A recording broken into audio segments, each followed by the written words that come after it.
There's a quest for the bread of hope. Everybody needs this bread. Everybody wants it. When you stop hoping, you die. And yet so many people have lost hope today. They feel that they have nothing to look forward to. So many young people have lost hope. They have become cynical. They see all of the problems of the world. So many young men feel that there's nothing to look forward to in life but going to the battlefield, giving one's life maybe in something very futile. They look around the world and they lose hope. So many find themselves crying out for Paul Lawrence Dunbar, crust of bread and a corner to sleep in, a minute to smile and an hour to weep in, a pint of joy to a peck of trouble, and never to laugh that the moans come double, and that is life. In the midst of this hopelessness, men and women reach out for the bread of hope. We've had our share of trouble. Anymore trouble. Hey, what's up, everybody? Welcome back, Spiritual Experience. I hope you guys are doing great wherever you are, however you are. We got a special guest in the building today. One of my polar bear brothers. Well, I'm not even a bear yet. I'm still like a little fucking cub. But I've been dipping in the water every week, minus that 1 week you guys know about. And, this guy's been in the water and he's been like a fucking ray of sunshine. And almost like when you look at him, you think he's like peeing on himself. That's how much of a good time he's having. And we got to talking a little bit, and we have a lot of good stuff in common, so I wanted to invite him on the show, and we're blessed to have him. So everybody say hello to my boy Mike. Mike, say hello. Hello, everyone. All right, awesome. First things first, Mike, where are you from? Well, I was born in the Hudson Valley. 10 years in Newburgh, 10 years in Wappingers Falls. Then I moved to Brooklyn.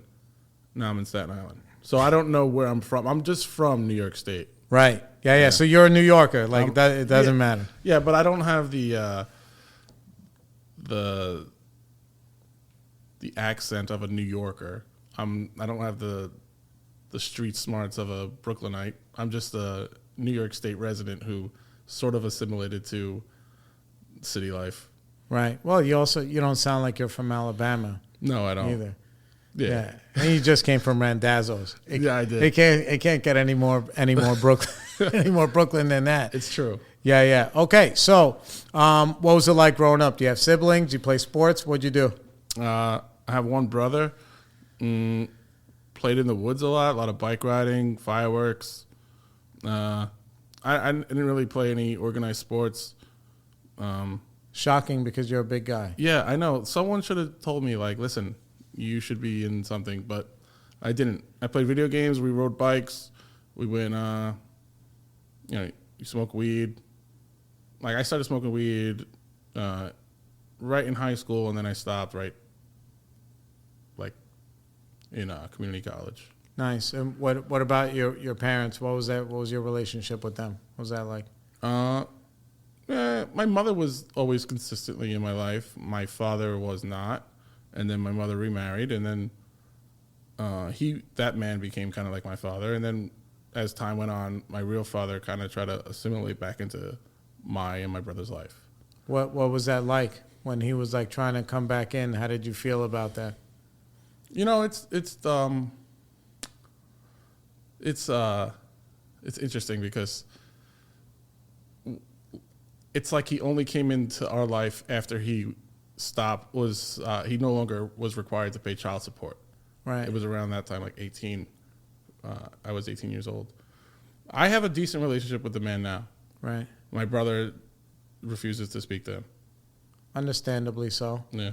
But you also, and we're going to get into this stuff in a little bit, but you've also, seen sides of like humanity where you can see somebody say, okay, look, I know I wanted a dad, but I got a human.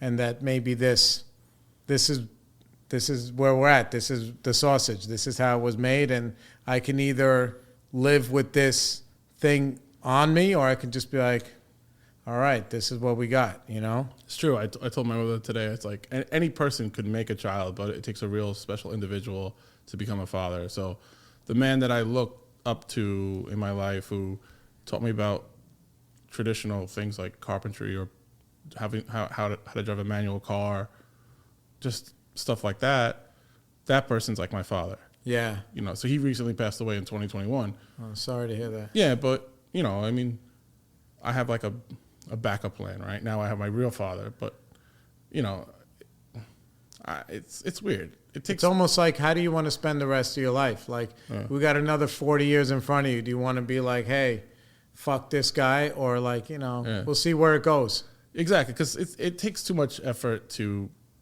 keep anger in your heart. Right. You know, it's too toxic. It ruins you. It can give you cancer. I'm not about that. It's about forgiveness and understanding and moving forward. Right. So you're a grown man. You land up in New York City. What was that like for you? How old were you when you moved here? 20. 20. Or 20, and then I turned 21, and then I went to the police academy. Yeah. What was your aspirations? Did you want to go right away, or what were you doing? You said you were working at Whole Foods, right? Yeah, in Chelsea. Ugh. Yeah. What was that like? So I used to be a waiter in Red Lobster in Poughkeepsie, and then I always have been around food, Right. And so that was just like an easy fit because I take the train to work at a supermarket, and then I don't know. I saw the billboard for the police, and I took that test. Where were you living in the city? Bensonhurst, behind New Utrecht High School. My son went there. Yeah? We used to live right there, Bay 13 and 86. Oh, okay, yeah. I was on 78th between New Utrecht and 16th Avenue. Oh, it's with nice. my grandparents. Yeah, we used to go like maybe, well, at that time he went to middle school. He went to Cavallaro on 25th Avenue. Yeah. So we used to, 1 a.m, Vegas Diner. Yeah. Oh man, those are the days. I know. I love that diner. I know. I don't even know what it is now. It's actually, no, I do know. It's a Chinese restaurant. It's pretty good. It is. I can't go back there. Yeah, but it's pretty good. Yeah. It's pretty good. So you're in Bensonhurst. You see the thing for the police department. Right. And you're just like, all right, I'll give it a shot. Well, yeah, no, because I had moved to the city because I wanted to become a fireman. Right. And when you live in the city, you have 5 extra points of residency that you could put on your civil service exam. So my thinking process was, instead of working at Whole Foods and waiting to become a fireman, let me become a cop, get all my paperwork in order, and then I could transition over from the police department to the fire department. Right. And that never happened. No. No. So how did everything start to unfold for you once you became a police officer? Yeah. I mean, that's such a huge question. Just all of it. It wasn't that I had cops in my family and I could look up to or knew anything about being a cop. And it's not like I was from the city. So I had to adapt to both becoming a cop and living in the city. Right. Same time. Right. I probably shouldn't have went around telling people I was a, vegetarian. I didn't have a car. I used to bike ride everywhere. Right. I was so different, dramatically different than all of my coworkers. Right. I should have been a hipster. Yeah. But you weren't. No. Yeah, and how did it go? You guys commingling? I mean, there's always regular ball busting and whatever, but they accepted you, I'm sure, no? Yeah, I guess they did. I don't know, man. Being where I am now and thinking about then, it's crazy, man. I don't know. I was so immature being a cop at 21. But you grow and you learn, right? You learn from your mistakes and everything like that. But yeah, eventually I got a car, but I would be bike riding in winter or taking my motorcycle to work or something. It would be 9 degrees, Jesus yeah. Christ. But I can get it. You wear a snowsuit and you're only going 2 exits, from Bay Ridge or Bensonhurst or whatever. Yeah. I mean, it takes years. It takes years to become good at being a cop. Right. You have to be patient. Put the mic in front of you. Sorry. It's okay. You have to become patient, educated, I mean, and the way that you look at people and you approach it, we could talk about policing forever. Right. Yeah. Because policing is like, I don't know what that's like. No. But I know what I know, which is that like nobody's calling you for a party. They're not like, hey, come on down. Right. We're having a quinceañera. Yeah. And but at the same time, the reason why I ask some of these questions, because I'm always fascinated by young police officers and the ones that I know. And some of the ones that I know, like they came out of the military, so right. They did tours in Iraq, and then they come back. So like they have an idea of some stuff. But what I'm saying is that like an example would be, say you're 21, 23. Say you're 25. Forget about 23. Say you're 25, and you're going, and it's like a domestic dispute. And these people are older than you, dog. Yeah. They're like in their 40s. And like, the guy came home and he's like, fucking baked chicken. And he throws the thing over and then whatever. And then you're like a 25-year-old kid, hopefully with a partner. And you're like, how do you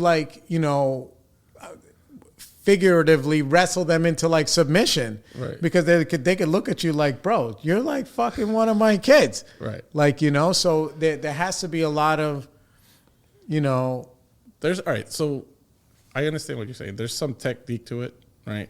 So you would never want to come to any scene, any incident, any crime, and come to the scene and have things become agitated. Right. You need a calm demeanor. You would separate the individuals, always keeping contact with your partner, and letting people vent. Let everyone vent. Things go a lot better and easier when a person feels validated and heard. And once that happens, if there's a crime and you have to arrest someone, you arrest them. If not, you document it, and you tell someone to go for a walk, get out of the house. Right. Yeah. Like, like you want to like decompress the whole thing. Right. I would just like, if I was 25 and I saw that, I'd be laughing my balls off. I'm like, dude, you guys like fucking relax. You go there, no punching in the face, right? But I know that that's not really how it goes. So as it goes on, like you get to see like my side of the street, which is like a portion of your job is dealing with people who are active addicts and alcoholics. And then but not, see, like, I look at it this way, maybe I'm wrong. So like the people who know how drug addicts and alcoholics live are us and you guys. Like the regular public doesn't see what we see, where it could be our everyday life of like, crawling around on the floor looking for things that are not there to friggin' smoke, which I have done 1,000 friggin' times. Or like sold everything that, or stolen jewelry from people and like lived in that I wouldn't call it the underbelly, it's just the underside of society, right. So like the only people who know how we live are like guys like you and guys like us. So did you have any perception on what you thought it was like before you started versus as you got acclimated? No, I mean, I had lived a sheltered life growing up. I wouldn't say that the person that my mother remarried wasn't full-blown alcoholic, but they might have had a six-pack a night. Right. They were... That's a good habit. Yeah, they were a highly functioning alcoholic. Right.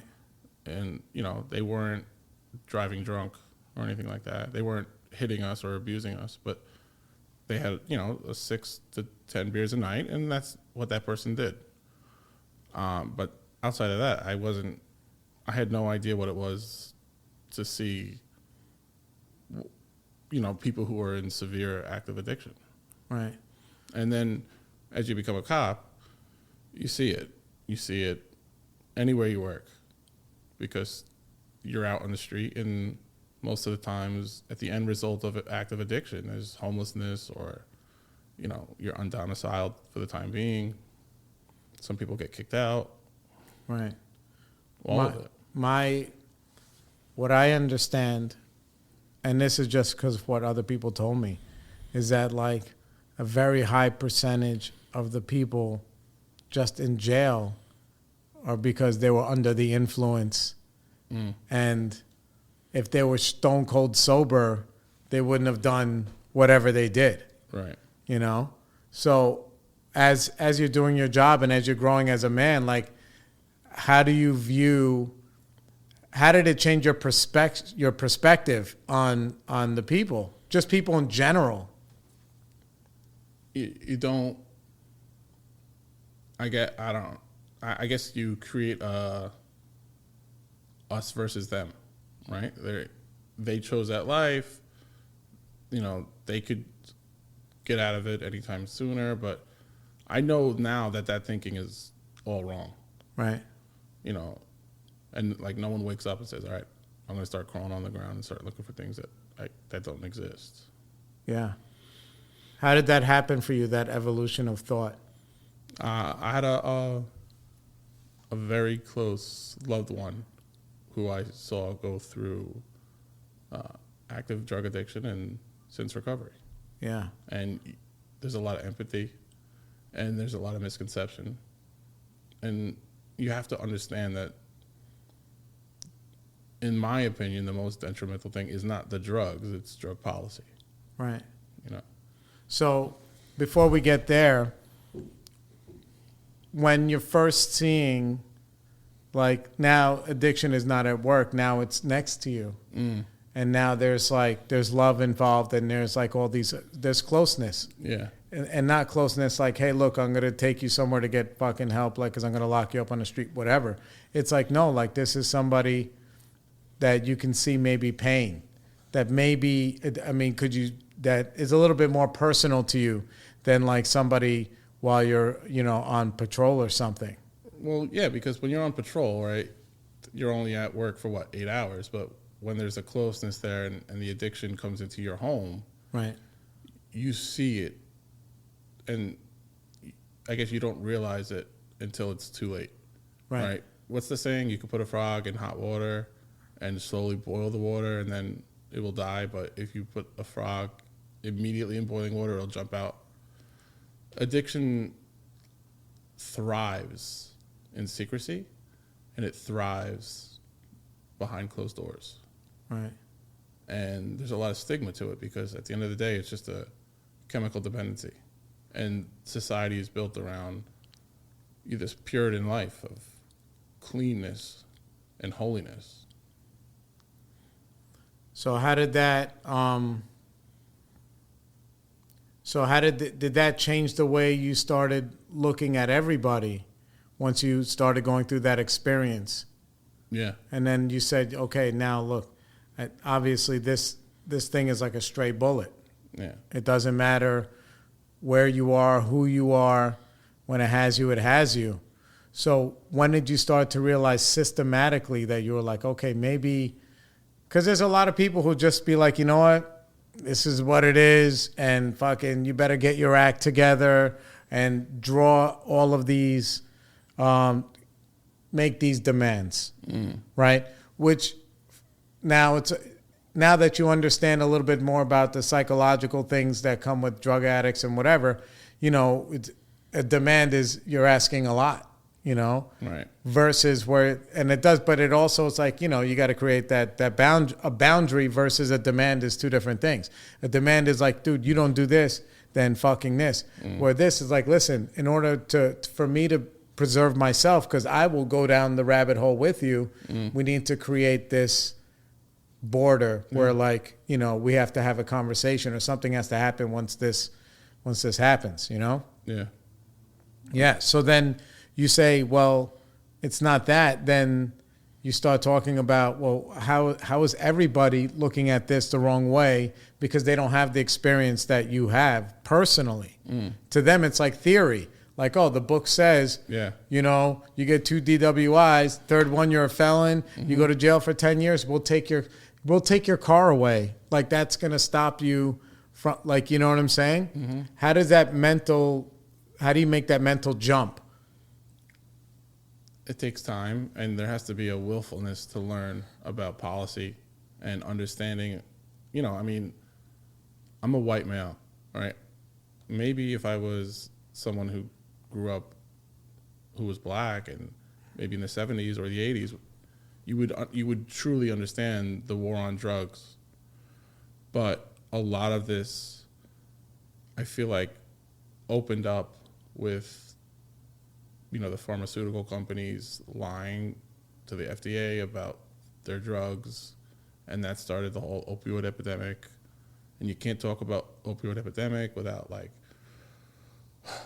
profit and the Sacklers and all that. They made billions of dollars off of all these people that were, their lives were lost. And then, you know, fast forward to 2023, you get hurt or you get a root canal or, you know, major surgery, and the doctor's only giving you Tylenol 3s.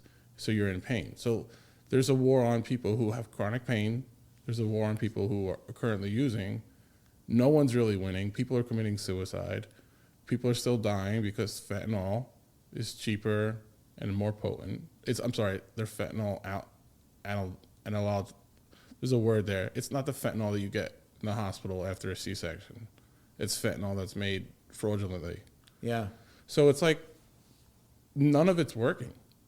And I mean, alcohol can destroy the body a lot quicker than heroin.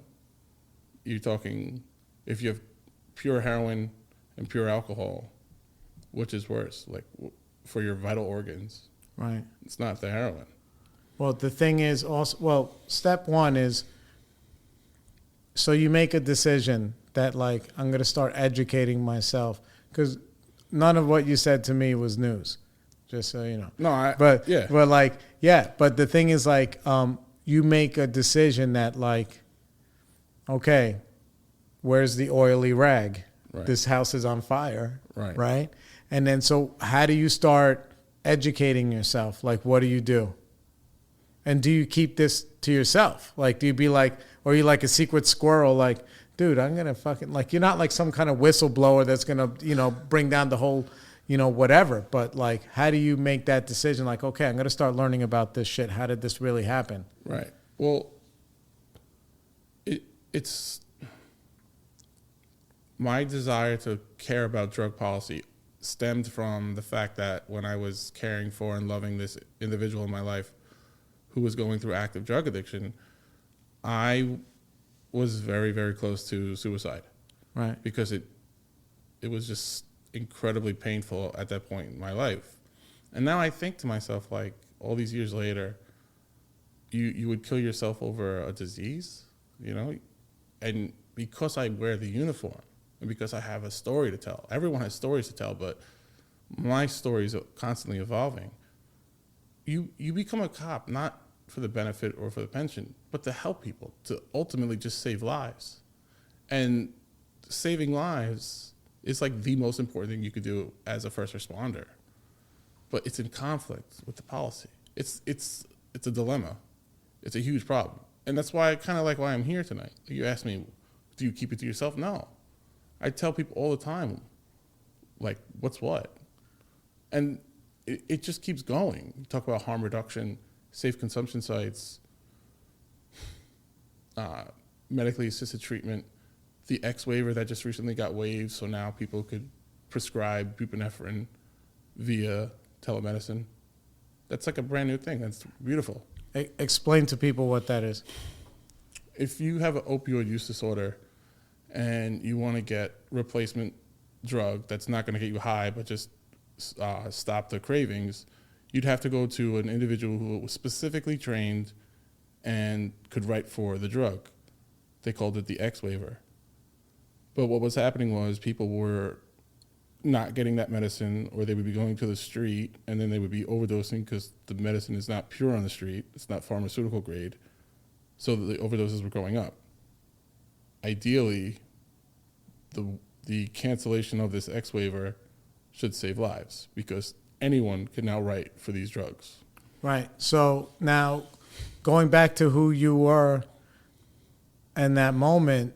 So now you're dealing with you're facing addiction on all angles.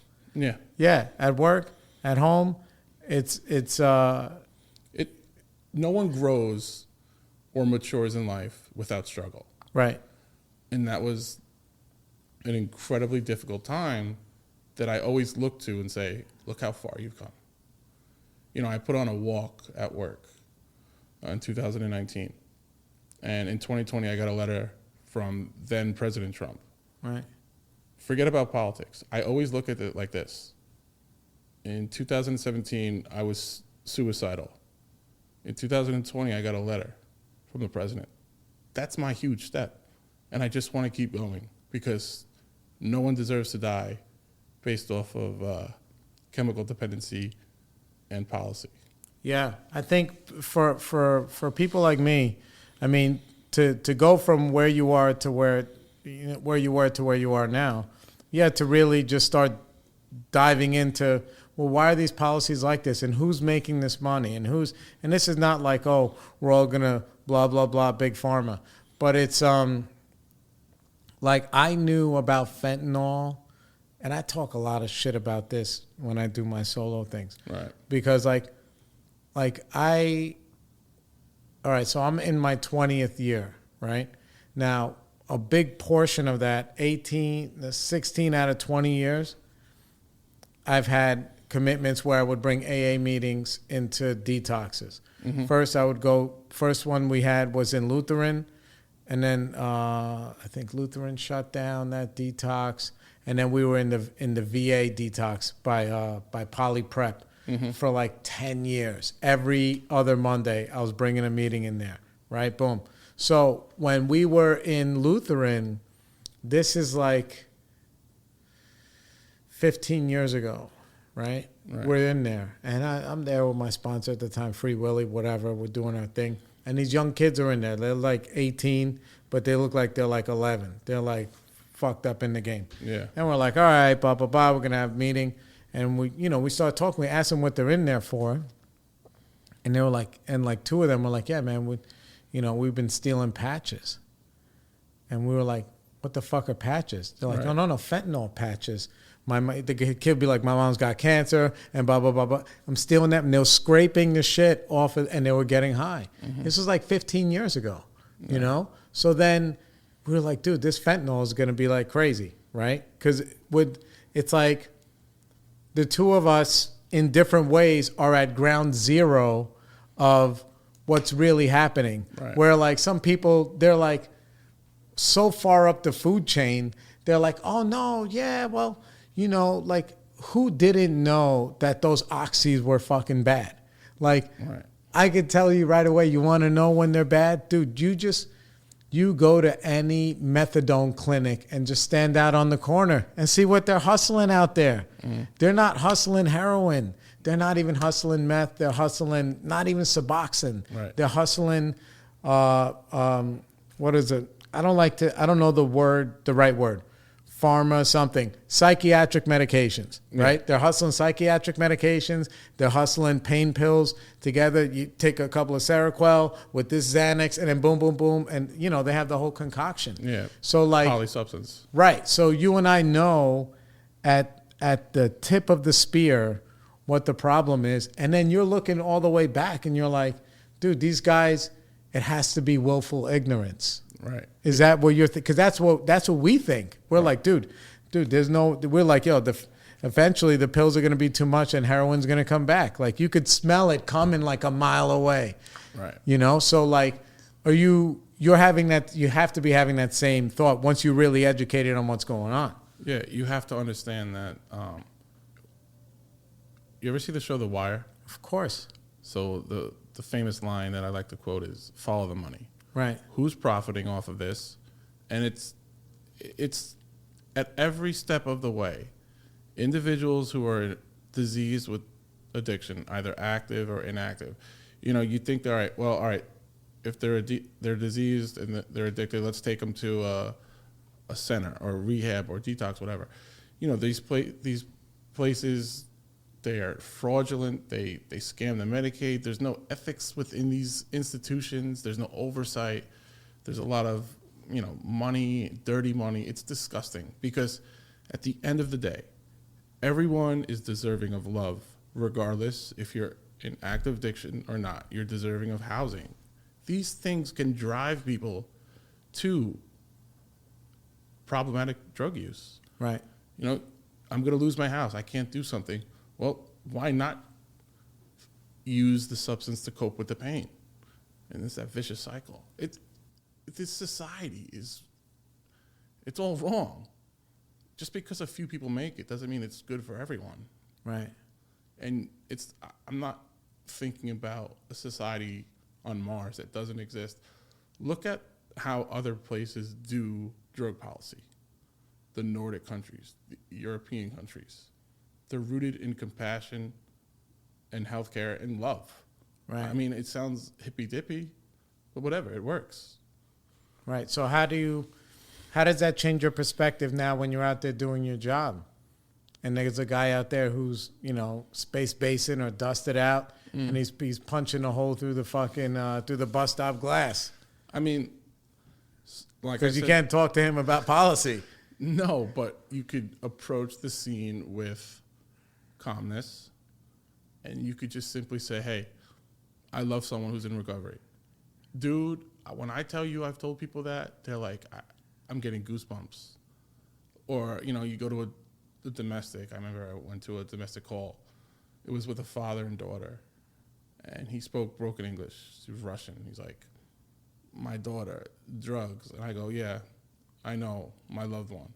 Yeah. I mean, that simple step has done huge things because it's so rampant.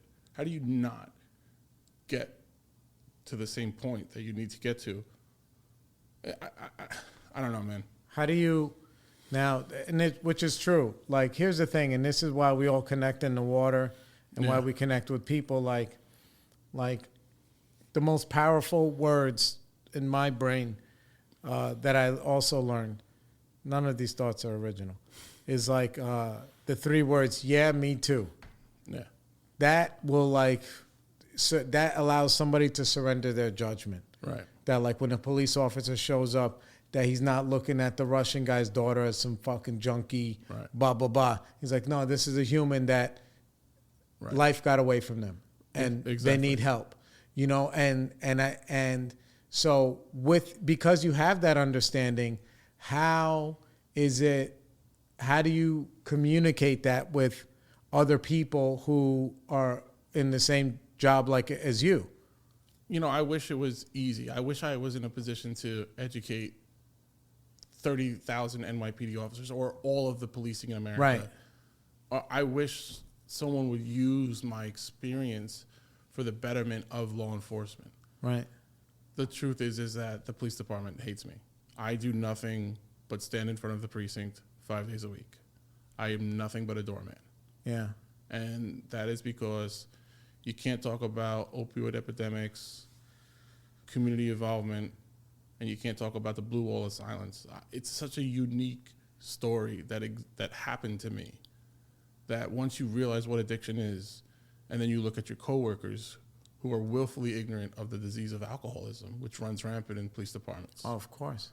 And then when you speak up about it, you broke the cardinal rule of don't rat out your brother. Right. And so I have this target on my back where, some people get it. Some people say, oh, well, you were brave, you were honest, you were truthful, and you cared for that individual. But the majority of the police department doesn't like me. You look at me on paper, I'm just nothing. Right. Yeah, and that's when we talk about, similar to what you were saying before, that when you have systematic, we're going to use the word oppression, right. Ladies, and gentlemen and gentle people, whatever, in air quotes, because we both have white skin, we don't really understand what systematic oppression is. And then as somebody of a person of color, right, in their own experience. But now you see it in a different way, and you're like, dude, no, this is the whole system. And then the whole system. And then now you're in the system, and like I said, I sponsor few cops, Right. you know, and they're like, you know, I can understand. This is my opinion, and everybody, you can fucking say whatever you want. Like if I had a job where, this is the example I use. Okay. I've never been in the military. Everybody knows my family history with that stuff, and they have been. So if you go on tour, you got to go on tour, and you go into the whatever, the zone. I think maybe 8 months is the longest you're allowed. And then you got to come back. Right. Right? So, and then you got to chill out or whatever, and then you can go again. Some guys, they do, like I know guys that have done so many, whatever, career military, I have a lot of them in my family. Yeah. But I'm like, dog, like, if I was a cop and I was just putting out those kind of fires with no break, right? Right. 8 hours a day we don't even do that to the military, but we expect the police to go into these hot zones for fucking 40 hours a week, 50 hours a week. And it should be like, I would fucking drink too, because you are seeing the part of humanity that everybody wants to turn a blind eye to. Right. Like nobody's calling you to go and to, because the cat is in the tree in fucking Saddle River, New Jersey. It's like, dude, there's a problem in this area, and this area has been consumed systematically by these things, and now you have to go in there every fucking day. Right. So the fact that cops drink the way they do is also, I believe, part of as a result of the way the system is set up. Like you should, in my brain, if I was the chief, whoever you are, right? I'd be like, listen, you're going to have to do 6 weeks in the field, 2 weeks back here fucking training on the desk or learning more decompression shit, right, or learning how to put out, like, just to calm down. Yeah. You know? And then you go back out there for another 8 weeks and you come back in for another 2 weeks. And like, because, you know, the police that I know are similar to the teachers that I know, and that they're all fucking miserable. I've never met a cop or a teacher that wasn't a miserable fuck.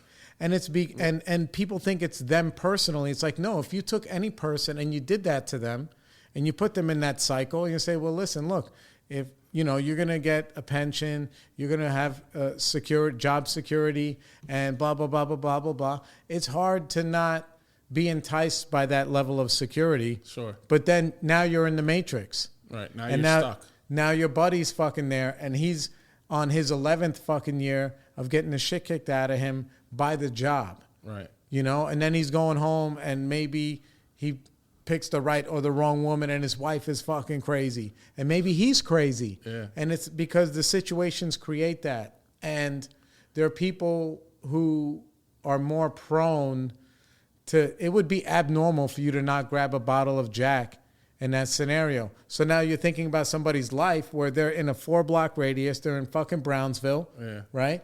There's no way out. No. There's no, like, I know a guy, he's a Crip. Yeah. And his whole family was Crip. Yeah. His uncles were Crip. Like his older brothers. Yeah. There was nothing else for him to be. Right. Because he's in his mid to late 30s and he is from Brownsville. Right. And in order for him to be able to even survive in there once he turned 10 or 11, Right. where like he had to do that.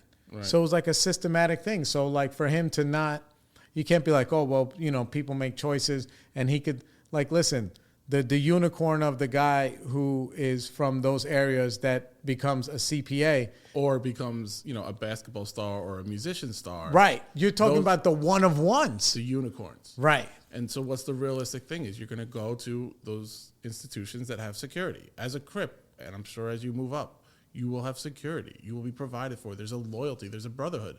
Right. Just like in the police. They don't get pensions, but we do. Right. You know, But it's like, but you can see like the way the system has these people thinking like, listen, we'll stay in this project because I know I have a place to stay and I know I'll have a check every month. so I don't want to rattle the fucking cage. Right. So the cop is probably thinking the same thing. Like, dude, we know you're saying the right thing, but they're gonna take all our shit, man. Yeah. You can't rock the boat. You can't fight City Hall. I mean, It's so tough. It's a terrible thing, and like, you know, you see these signs, wake up or I'm woke or whatever, but like, you could only wake up so much, and then all of a sudden you're like, now what? Right? Yeah. I mean, but it doesn't have to be like that, Right. but it is. Right. So what are your plans? I mean, I know you're not just going to stand out there and do nothing. Do you want to maybe get more? Are you involved at all in like any sort of politics or you know, anything like that, or just what do you think? I brought a lawsuit against the NYPD for discrimination based off of caregiver status. Right. So there's that. I might be doing a video for New York State Oasis, which is the Office of Addiction Service, Alcohol and Addiction Services, something like that. And just doing this podcast and being a polar bear and just being who I am. Right. You know, you build on what you've done. I got the Coney Island parachute jump to illuminate purple on August 31st, which is International Overdose Awareness Day. Right. First time that ever happened. You know, I mean, I don't know where I'm headed, but at the end of the day, if I could change someone's view or save lives or whatever, it feels good to do good. Right. And that's all it's about. I don't make money off of this shit. I'm not in finance. I just think that things should be grounded in evidence-based compassion, you know, love, dude. If there was more love, it'd be a lot better world, right? I mean, I think it's also very, Yeah, I mean, it's like, you know, listen, you could be the world could make you very cynical because like when you have this way about you where you're looking at somebody else as just another human being and then you see the system, how it's set up with, like you said, like look, I laugh all the time when me and my friends would make jokes. Like, you know, there's like a cunt hair of a difference between like Adderall and fucking crystal meth. 100%. You know, and it's not, and I'm not saying that like, haha, funny. I mean that in all reality. Yeah. Right. So like, once you understand how this is going, it's very hard not to feel like a sense of betrayal. Exactly. Where like, dude, that's like our fucking brother. That's course. our sister. And like, I mean, yeah. What about the kids who want to experiment with drugs? And, you know, schools still teach abstinence only, right? Don't do drugs because drugs are bad. Does that work? No. Kids still do drugs. Maybe if education policy was shifted in harm reduction, which is carry Narcan, only one of you use it at one time, simple stuff like that, so that, God forbid, there is something wrong with the drugs, someone could, you know, call 911 or use Narcan or whatever. Anyway, yeah, there's a sense of betrayal, but I don't know, man. I don't know what the answer is. I wish I did. the answer is more love. Yeah. That's it. It's more love. And more. I mean, and going back to you talking about the individuals who do active duty, you know, a tour or whatever. Yeah. I mean, what's the number up to now with the suicides for the veterans? Yeah, it's madness. It's crazy. And then like, so on the mission that I'm on, or whatever it is, the endeavor about drugs and policy. It's a calling. It's a calling. Exact. Thank you. You learn about like heroic hearts. I think that's it. Jesse Gould or Gould. These are the group of veterans who take other veterans who are suffering from PTSD. They take them to Mexico, and they give them some sort of psychedelic in a controlled environment, and they come back healed, talking healed. No more fucking nothing. No more suicide because of the powerfulness of psychedelics. I don't know if it's evidence-based, but it's saving some lives. Yeah, I think that what happens is that the system is, okay, we're going to send these guys over there and they're going to do our bidding and they're going to come back and veterans get fucking next to nothing, which is why we did, hard body 10 years in that VA detox every other Monday. And we made sure there was a meeting there every night, NA, AA, everything. Yeah. And it was funny because like when you see the sign-in book, right, because you got to sign in, I always shout this guy out because I know he has to be a fucking 5%er from East New York or somewhere. Because it would just, I'd put my name and then my boy would put, and he would just put knowledge. That was his name. Yeah, like, they have like Freedom Truth and all these other, which is cool. But this guy Knowledge was there every fucking week, and because it's just like, dude, the way we're looking at it is not the right way. Right. It's like how many times can we run the car into the wall, and they're just like, well, we'll just give them this, we'll just give them that. And it's just whether it's people in the street or like veterans or anybody, they do the same thing, bro. They go, they lithium them up, send them back out on the street, shuffling around. Oh, we'll send you to Phoenix House, and then we'll send you here, and we'll do all these other things. You know what I'm saying? Meanwhile, keeping them in that cycle of dependency, without saying, listen, you know what? It's okay that you took 5 wrong turns in your life and then now you're living this way. And I know you feel ashamed, but it's okay. And we can show you a little bit at a time, a step at a time, how to climb out of that. But then there's no money in that. No. So that's why they keep them there. Yeah. There's no money in that. It's crazy. That I said this, and I'm gonna have these other guys who are gonna come on my show. It's funny. Like I laugh with them because they're great.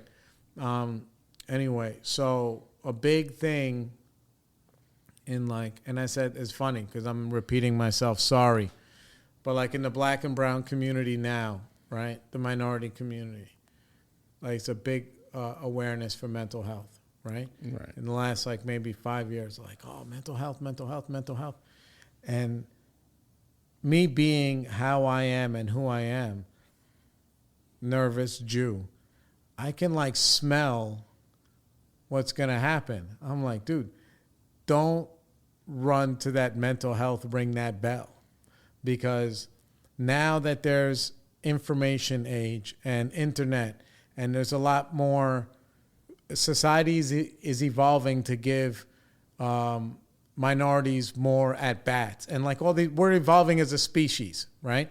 So ideally, right. So now that there's more opportunities being opened up, that mental health trap door, next thing you know, there's going to be 13 and 14-year-old medicated black and brown kids because they're going to the therapist, and therapist is like, oh, well, I can't do a brain scan, but I guess if you tell me you're depressed, you're going to need fucking this, and then you're going to need that, and which they're not even getting because they don't even, a lot of them don't subscribe to that, according to some of them that it wasn't available to them. Right. So meanwhile, us being white folk know that is a fucking slippery slope to start going in there, because that's what's going to keep them where they're at. Because they're just going to be like, no, man, now these kids are going to have every disorder instead of just freaking adolescence, right? Which was my disorder. My disorder was adolescence, and they're gonna perpetuate this thing.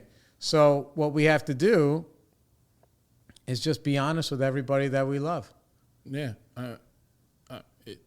Yeah, exactly. No, you're right. That's just my opinion. Yeah, I mean,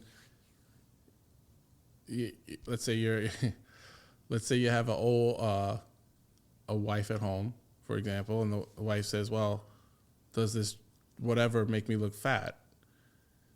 A white lie will be fine in that situation.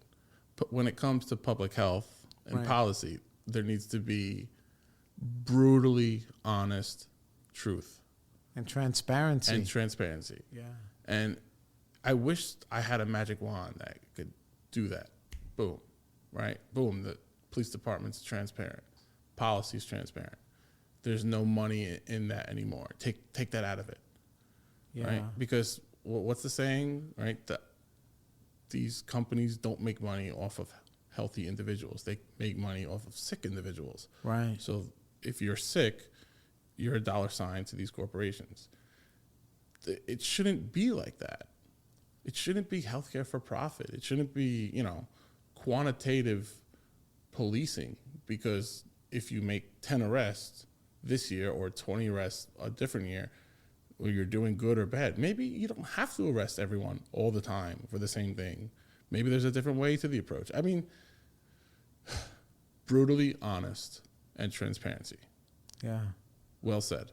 Yeah. Yeah. And I think that what the real thing is that they don't want us looking at each other like human beings. Like, no, that's a cop. Oh, no, that's a perp. Like, no, that's Roger and that's fucking Randall. And it's okay. And I understand, listen, I can understand how a cop can have a bad day. I can understand how anybody could have a bad day. Right. And these things can happen. My thing is that, it's so hard to really break through that barrier of just bro, you can just be yourself and it's going to be okay. And I'm going to be who I am, you be who you are, and we can help each other. So if we start doing that, that's what they don't want. Yeah. That's what the system doesn't want you to be like, you know what? How is the budget for, New York City housing this gazillion dollars, and fucking there's people without fucking heat, and one of the deputies who's involved in that is driving around in a fucking Cadillac. Yeah. Where's the oversight? And right. There's always these scandals, and oh my God, it's every other day. Do you remember a year ago, maybe at the point, the MTA found there was a hole in a tunnel somewhere where the construction workers put a couch and a TV. Yeah. Like how you let that go on, and the homes in the public housing don't have heat. It's miserable. Yeah, and it's because they don't want to see the humanity in other people. Yeah, because if everyone just gave a shit about another person, life would be so much better. But they don't. You run into it on every job. They do the bare minimum, good enough for government work, or there's stigma or subtle or blatant racism. Every other day there's a black woman in the news saying, I was on the verge of death because they thought that I was black and I have a different pain tolerance. I mean, if you just love more, and life will be better in everything. Give a shit about what you're doing.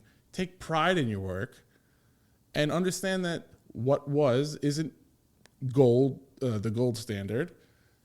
And as a species, we'll get better. We have kids in the game. Yeah. We don't want to leave this world shittier than when we got it. The whole thing is also that it's like letting go of me having to experience something to believe something. Right.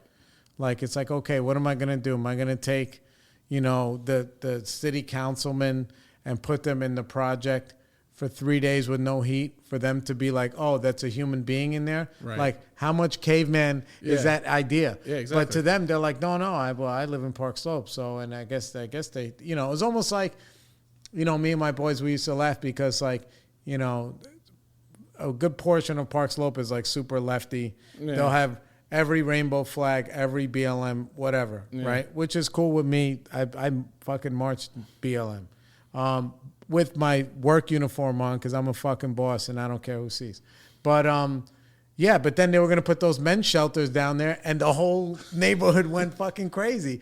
I'm like, dude, I thought that you guys were but apparently not. Not in my backyard, right? Yeah. I mean, that's like this thing that comes up about safe consumption sites, right?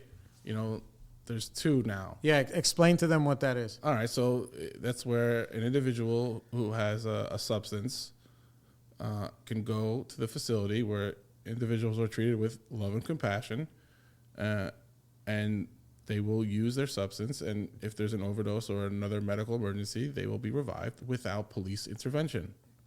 It's strictly, and the science and the evidence behind these exist because these sites exist all over the world. Right. But anyway, in 2001, I'm sorry, in 2021, oh no, wait, yeah, 2019. I don't remember. No, I think it was 2021, the last year of de Blasio. De Blasio authorized 2 safe consumption sites within New York City. And the reason I brought that up is, people feel, oh, well, if you are so passionate about it, why don't you have one in your neighborhood? First of all, in New York State, there's not going to be any more overdose prevention centers unless the governor signs something. Second of all, I don't want to live near a bar, so I would choose to live somewhere away from the bar. But a safe consumption site should be, zoned where there's bars, because just because one substance is alcohol and the other substance is not, you can't discriminate like that. You know what I'm saying? Right. And I think also maybe because alcohol is legal. That's the biggest stigma, is that alcohol is legal, so there's this goodness to it, where everything that's illegal isn't. And that's where the stigma comes in. But, I mean... It doesn't even make sense if you think about it. Like, have you ever been to, like, an NA meeting? I have been to an NA meeting. Right. So they say very specifically, in case you're wondering, alcohol is a fucking drug. Yes. So if you're drinking, you don't have any clean time. Exactly. Exactly. Literally, they say, just in case you're wondering, alcohol is a drug. Right. Like it is. Yeah. And like, so, but it's also, number one, there's a lot of money there.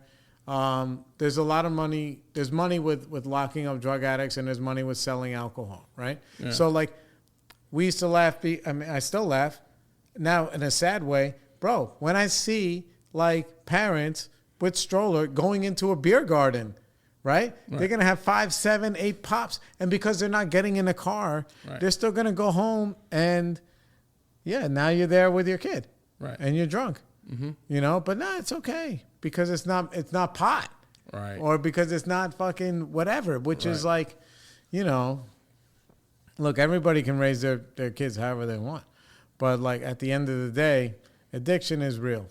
And it's a disease. If it wasn't a disease, like the judge wouldn't send you to rehab before sending you to jail. Or there's a lot of jobs, specifically in New York, where they can't even fire you without offering you help. Like especially like a lot of these, I know a lot of union guys. Yeah. Oh, bro, they get I forgot the guys, what is it called, IEP or something? The guy who's in the union who will send you to fucking rehab. Yeah. They hook all that shit up because it's real.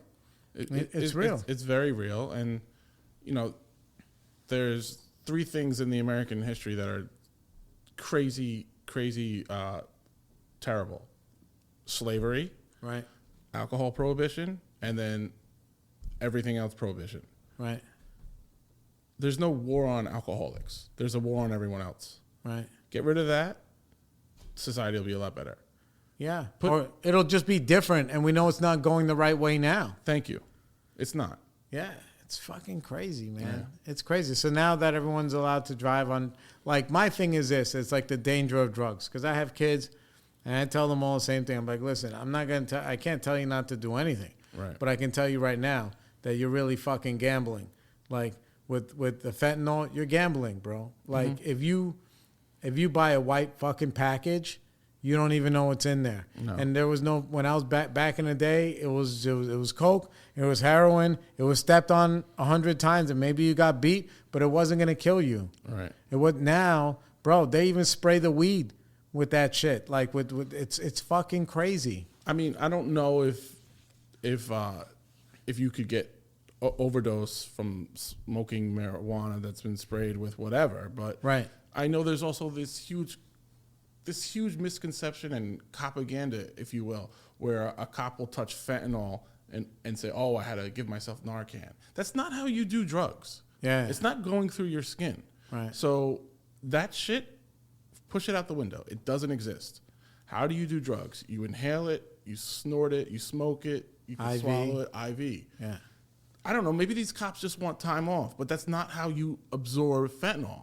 Yeah. I mean, they make it seem like it's something from The Rock and Nicolas Cage and Sean Connery, like it's this huge chemical warfare weapon. Right. That's like saying a person drowned in the ocean. It wasn't all of the water molecules. There was their inability to swim. You have to be smart when you speak about what's going on. Yeah. You know, I mean, How did you educate yourself on all this stuff? Because I know it didn't just come out of nowhere. right. You have to read, and you have to, find people who speak about drug policy in a very productive way. You could go to the Drug Policy Alliance, Students for Sensible Drug Policy, Law Enforcement Action Partnerships, which deals with evidence-based laws. You can't stop once you start. And because I have a kid in the game, it's all about that. Right. People think that I'm gonna ruin her life because of my history. Hey, history of trying to help. How does that? Because, I don't know. But maybe that's just old news. Who knows? Yeah, but the whole point is that, like, there's no right way to do the wrong thing. Ain't that the truth? Yeah, yeah. Anyway, so we're gonna tap out, guys. It was great having you here, brother. This is awesome, dude. Yeah. I can't believe how much fun this was. Thank you for having me. Absolutely. We'll do it again. We'll see you guys on the flip side. Peace. Okay, everybody, we'd like to thank you for joining us on the Spiritual Experience. Please don't forget to like and subscribe on all podcast platforms, Spotify, Apple, Google, Pandora, everywhere. And please find us on Facebook, where you can become part of our family. We'll see you around.